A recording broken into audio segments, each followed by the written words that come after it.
Chapter 6 Predestination. Theological controversy over predestination has caused great confusion in the religious lives of many people. Let us begin by examining the source of this controversy. In the Bible, we find many passages which are often interpreted to mean that everything in an individual's life, prosperity and decline, happiness and misery, salvation and damnation, as well as a rise and fall of nations, comes to pass exactly as predestined by God. For example, Saint Paul wrote, "Those whom he predestined, he also called, and those whom he called, he also justified, and those whom he justified, he also glorified." Rome 8:30. "I will have mercy on whom I have mercy, and I will have compassion on whom I have compassion." So it depends not upon man's will or exertion, but upon God's mercy. Rome 9:15-16. "Has the potter no right over the clay, to make out of the same lump one vessel for beauty and another for menial use?" Rome 9:21. "It is also written that, even while they were still in their mother's womb, God loved Jacob and hated Esau, and announced their destiny, saying, 'The elder will serve the younger.'" Thus, there are ample biblical grounds to justify the doctrine of God's absolute and complete predestination. Yet, we can also find sufficient evidence in the Bible to refute the doctrine of absolute predestination. For example, God warned the first human ancestors not to eat of the fruit in order to prevent their fall. We can deduce from this that the human fall was not the outcome of God's predestination, but rather the result of man's disobedience to God's commandment. Again, we read, "The Lord was sorry that he had made man on the earth, and it grieved him to his heart." If the human fall were predestined by God, there would be no reason for him to grieve over fallen human beings who were acting in accordance with his predestination. Moreover, it is written in the Gospel of John that whoever believes in Christ shall not perish, but have eternal life, implying that no one is predestined to damnation. The doctrine that the outcome of human undertakings is determined not by God's predestination, but instead by human effort, is supported by the well-known biblical verse, "Ask, and it will be given to you. Seek, and you will find. Knock, and it will be opened to you." If every human undertaking were to turn out as God had predestined, why did Jesus emphasize the need for human effort? The Bible instructs us to pray for our sick brothers, suggesting that illness and health do not depend solely on God's predestination. If everything were determined by inevitable fate, as predestined by God, our tearful supplications would be to no avail. We would expect that since God is absolute, when he had predestined something, it is fixed absolutely and cannot be altered by human effort.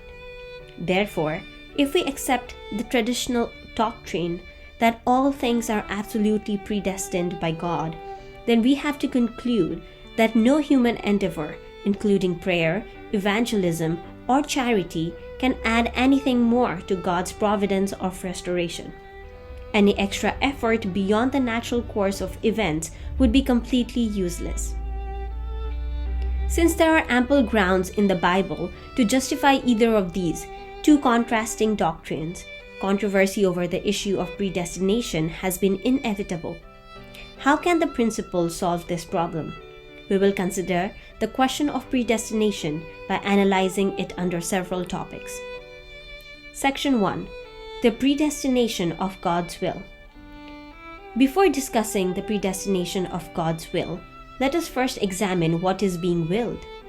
Let us remember, God could not accomplish his purpose of creation due to the human fall. Accordingly, God's will in carrying out his providence for fallen humanity is still to accomplish the purpose of creation. In this sense, God's will is that restoration be accomplished. Next, we should know that God predetermines his will before he works towards its fulfillment. God determined when he created human beings that they accomplish the purpose of creation. When God could not fulfill his will due to the fall, he determined to fulfill his will once more through the providence of restoration, and since then has worked to accomplish it. God must predestine his will and bring about its realization in the ways of goodness and in the ways of evil. God is the author of goodness.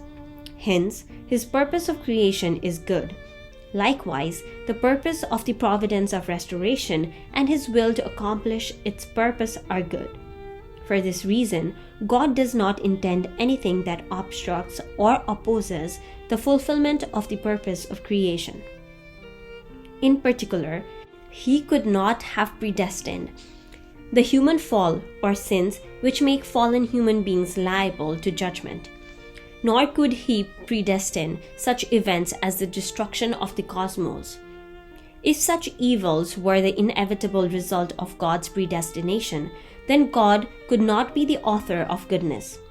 Moreover, if God himself had predestined such evil outcomes, he would not have expressed regret over them as he did.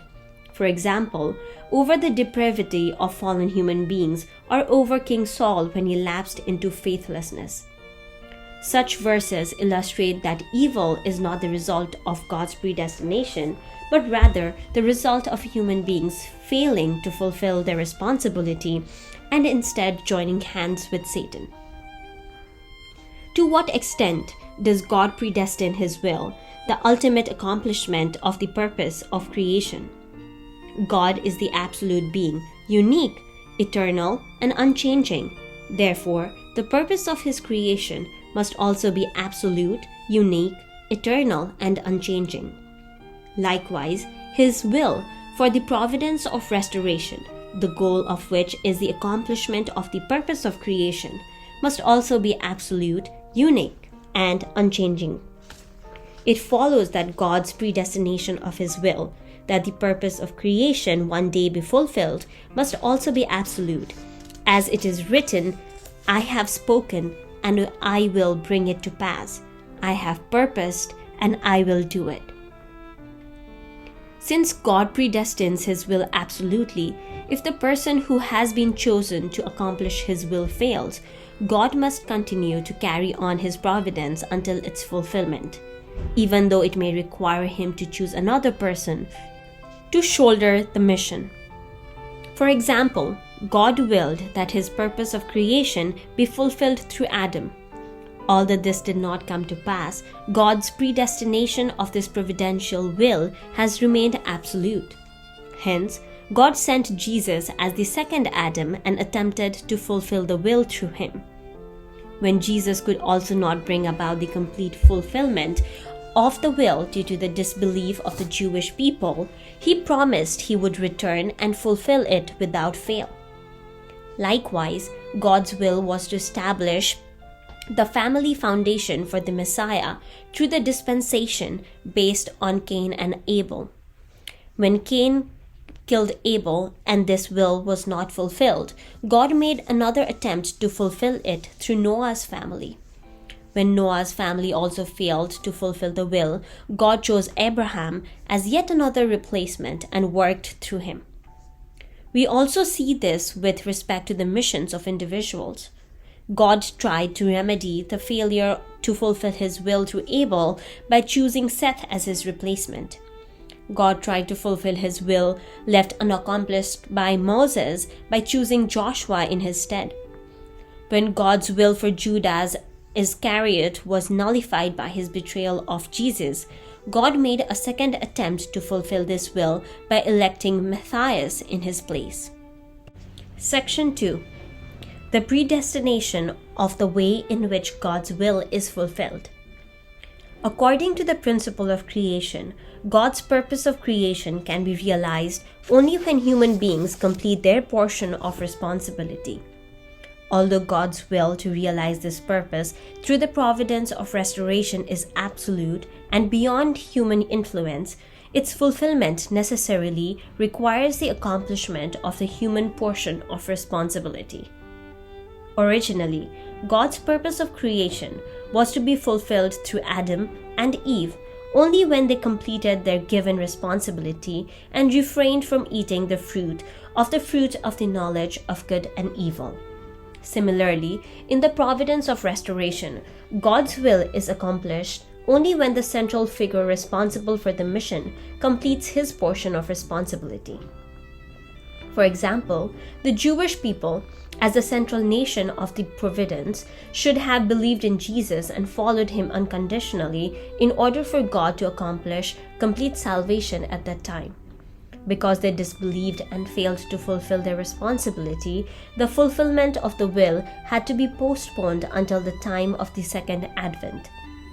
To what extent does God predestine the unfolding of the events in the providence?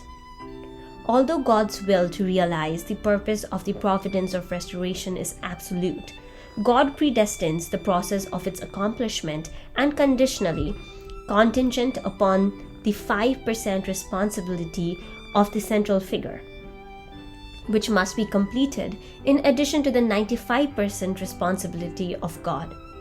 The portion of 5% is used to indicate that the human portion of responsibility is extremely small when compared to God's portion of responsibility. Yet for human beings, this 5% is equivalent to 100% of our effort. To cite some examples, God predestined that his will be fulfilled through Adam and Eve only when they refrained from eating the fruit and completed their responsibility. In the dispensation of restoration through Noah, God predestined that his will be fulfilled only after Noah completed his responsibility by exerting himself with the utmost devotion in building the ark. In the providence of salvation through Jesus, God predestined that his will be fulfilled only after fallen people completed their responsibility by believing in Jesus as the Messiah and rendering him devoted service. However, time and again, human beings could not cope with even their small portion of responsibility. Consequently, God's providence has been repeatedly prolonged. It is written in the Bible, "The prayer of faith will save the sick man. Your faith has made you well," and "For everyone who asks receives, and he who seeks finds, and to him who knocks it will be opened." These verses confirm that God predestines his will to be fulfilled contingent upon human beings completing their portion of responsibility. We should recognize from these examples how minuscule the human portion of responsibility is in comparison to God's toil and grace, which is his portion of responsibility. On the other hand, when we consider the fact that over and over again, central figures in the providence could not cope with their responsibility, we can appreciate how extremely difficult it was for them to fulfill even this comparatively small portion. Section 3. The predestination of human beings. Adam and Eve were to become the good ancestors of humanity, conditional upon fulfilling their responsibility to obey God's commandment not to eat the fruit. Accordingly, God did not absolutely predestine that Adam and Eve would become our good ancestors. The same holds for all fallen people. They can become the ideal people God has foreordained them to be only when they complete their responsibility. Therefore, God does not predestine in absolute terms what kind of people they actually turn out to be. To what extent does God determine the fate of an individual?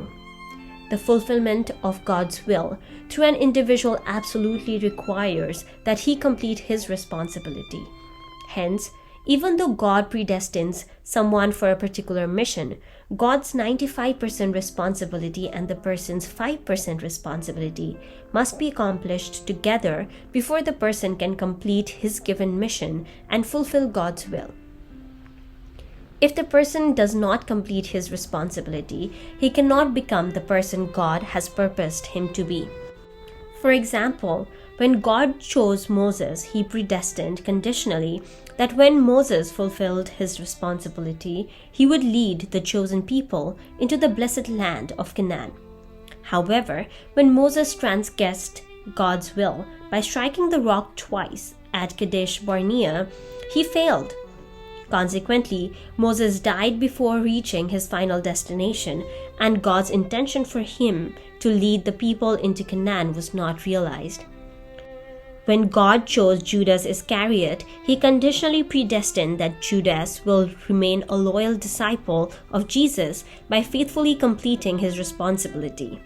Yet, when Judas turned faithless, God's expectations for him was not realized, and he ended up a traitor. When God raised up the Jewish people, God predestined that they would be glorified as the chosen nation when they fulfilled their responsibility to believe in and attend Jesus. However, when their leaders sent Jesus to the cross, this preordained destiny was not brought to pass, and the Jewish nation was scattered. Let us next examine God's predestination of central figures in the providence of restoration. The purpose of God's providence of restoration is to restore completely the fallen world to the original world which God intended. Therefore, although the times of their salvation may differ, all fallen people are predestined to be saved. Yet, as was the case with God's creation, His providence of salvation, a work of recreation, cannot be completed in an instant. It begins from one point and gradually expands to cover the whole. Therefore, in the providence of salvation, God first predestines one person to be the central figure and then calls him to mission. What qualifications should the person possess to merit such a calling? First, the central figure must be born into the chosen people. Next, even among the chosen people, he must come from an ancestral line with many good accomplishments. Among the descendants of this outstanding lineage, he must be endowed with the requisite character. Among those with the requisite character, he must develop the necessary qualities during his early life. Finally, among those who have acquired these qualities, God selects first the individual who lives in a time and place most fitting to his need. Section 4. Elucidation of biblical verses which support the doctrine of absolute predestination. So far, we have analyzed the various issues concerning predestination. Next, we shall look again at those biblical verses which seem to suggest that the outcome of every undertaking is determined by God's absolute predestination and elucidate their meaning. Let us begin with the following verse. For those whom he foreknew, he also predestined. Those whom he predestined, he also called. And those whom he called, he also justified. And those whom he justified, he also glorified. Rom 8:29-30.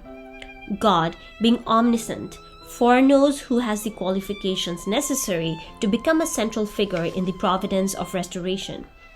God predestines those whom he foreknows, then he calls upon him to fulfill the purpose of the providence. Calling the person is God's responsibility, but that alone does not entitle the person to be justified before God and given glory. Only when the person completes his responsibility after being called by God is he justified and then glorified.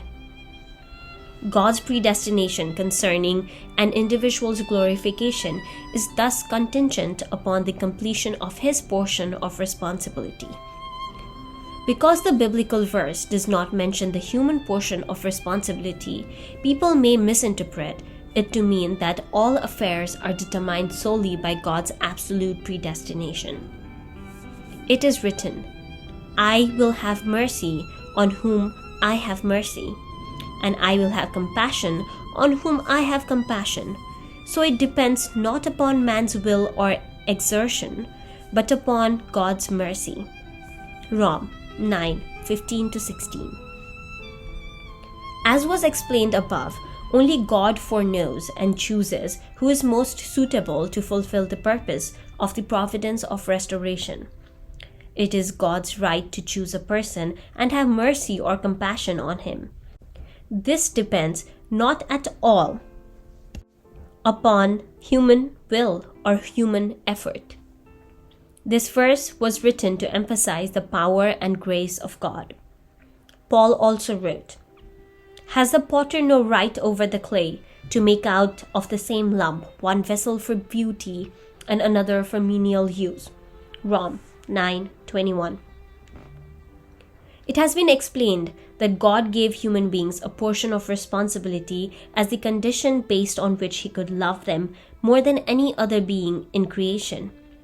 God's intention in giving this condition was to make them worthy to be the lords of creation by having them take after his creative nature. Yet, human beings themselves violated this condition and fell. They have become like refuge, fit to be discarded. In such a state, fallen people have no cause to complain, no matter how God may treat them. This is what this verse teaches us. It is written that God loved Jacob and hated Esau, even when they were still inside their mother's womb and had not done anything good or evil. God favored one and disfavored the other and told Rebekah that the elder will serve the younger. What was the reason for this favoritism? God favored one over the other in order to set up a certain course in the providence of restoration. Although further details will be discussed below, God gave Isaac twin sons, Esau and Jacob, with the intention of having them stand in the positions of Cain and Abel. They were to make the conditions of indemnity necessary for accomplishing his will to recover the birthright of the elder brother, which was lost when Cain killed Abel in Adam's family. God intended to realize this will by having Jacob, in the position of Abel, win over his elder brother Esau in the position of Cain. Since Esau was in the position of Cain, he was hated by God. Since Jacob was in the position of Abel, he could receive God's love. Nevertheless, whether God would in the end favor or disfavor them depended on whether or not they completed their given portions of responsibility.